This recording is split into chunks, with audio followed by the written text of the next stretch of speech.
third-person point of view reviews Deer Hunter for our Oscar celebration. I'm a hero like Robert De Niro.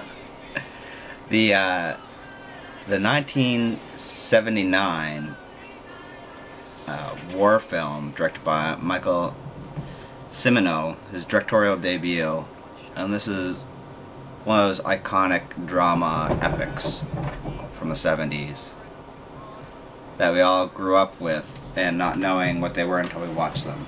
This is your first time watching this. It was. As I recall, you said before in our brother's review that if you wanted to see it, basically the story but better, watch The Deer Hunter. And I completely agree with that because I hated Brothers and I loved The Deer Hunter. And I don't care that it was 3 hours long. No. It didn't feel like 3 hours. It had really good pacing in it. The acting was really good at it. There were some points though in it where I was uncertain who was who in the beginning, just when they were actually establishing characters. And then when it got, it's a few people you haven't seen because you haven't seen The Godfather, so you haven't seen the guy who played Fredo. And I don't know if you're familiar with, I think his name's Mike Savage? John Savage, who played Steven. I don't know if you've seen him in anything else. I don't think so. And then they surrounded themselves with a beautiful supporting cast. That blended really and really. Christopher Walken and Meryl Streep were in it. I was thinking more about like the character Axel and like the buddies that the buddies. Those guy guys. that owned the restaurant is somebody. You think so? I know I've seen him and stuff. I couldn't tell you what specifically his name was. I don't think it's the guy who played Axel. It was like George or something. It was the guy who played the piano. John? Yeah, that guy. He's been in a lot of stuff. I don't know what. Superman there. I really think he was like in NYPD Blue or something. Law and Order. Oh, well there you go. That's it. That's where I know it from. Law and Order. So he was in Matlock. Sorry. So, I ruined it. So, George, how do you say his last name? Dzunza?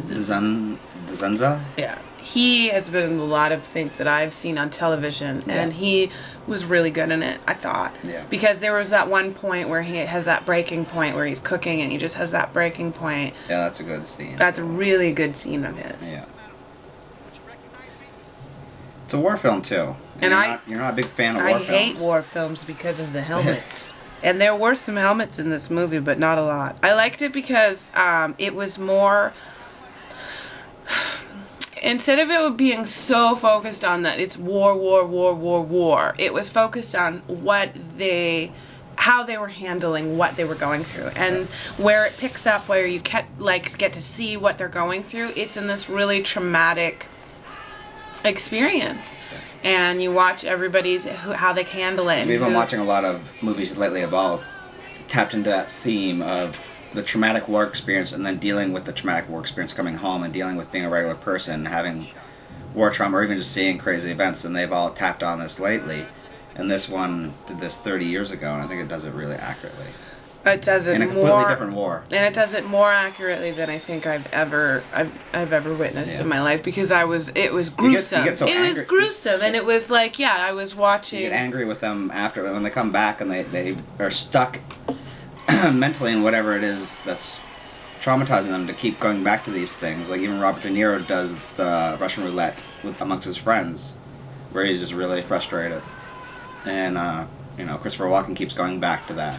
And there's just a lot of really intense moments that really tap into... You weren't sure which characters they were going to kill off. Well, you could still identify with each character, is really my point, is that you could identify with each... Like, there was one character that if I was going through this is how I would react. And I knew someone who, if they were going through this is how they would react. They really got that... Having Steven as the really nervous, out of control, kind of just lost it right away type character. Like, I see, people can be like that, and you have a stronger character, and then like a character that breaks in the middle, somewhere in between. Yeah. And you have other people that are just there scared. And the tension just was built really well, and...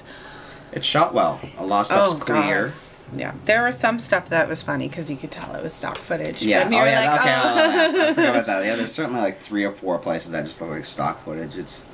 But it doesn't matter because it blends really well. And I Yeah. think maybe they might have made those choices with the coloring too, because Yeah. the coloring when they're over in Vietnam is a lot different than when they're over. I find it was a little more rich. Yeah. And when they were back home in the United States, so they might have chosen to do that to make if it was stock footage, to use it.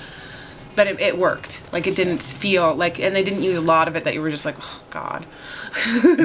My favorite part of watching it with you was we're like maybe 2 hours in, and you look at me and you're like, oh yeah, this movie is called Deer Hunter. Yeah, I forgot. Yeah, there's some deer hunting. There was like all this deer hunting in the middle of it, and I was just like, why is everyone hunting deer? I don't get it. Oh wait, that's what the title of the movie is. So it's about a lot of different things. It's a good example of Mike Nichols said about The Graduate, movies should be about one thing and they should be about something else. And that movie is definitely about several like different things. 3 different things. Yeah. 5 different things. It has almost like 3 different set pieces where you have the nature, and then you have the small town, and you have Vietnam. But it blends so beautifully together. Yeah. It made a lot of sense. So I like how they jump into the war. Like, you're strung along for like however minute, like 80 well, minutes. that's what I like about it. Yeah, because And then it's like the 20th scene where you're getting to know these guys, and they're singing and they're carrying on. We've seen them do this. We've seen them be drunk basically the whole entire thing, and then it just cuts right to it. and I think it was a good way to establish relationships. Something that I felt that Brothers clearly missed was that all that time in the beginning gave us time to know what kind of people they were. Set up the dynamics and the difficulties. Yeah, and that I found they didn't do that in Brothers. No. It was just a bunch of people talking. Okay. So good movie. Good I movie? definitely recommend people to see it. I would tell people about it. I give it a full price. It's very close to favorite film. I don't know, maybe it's a favorite film of all time. It's certainly my top 100. I don't know how many of my top 100 should be my favorite films of all time. I think you could just have lots of favorite films, and there's nothing wrong with that. Okay. Well, this is certainly one of them. This is one I would go to the theater and schlep through the 3.5, 4, 5 hours I it takes would. to get through this. It's I good. would too. I'd eat popcorn.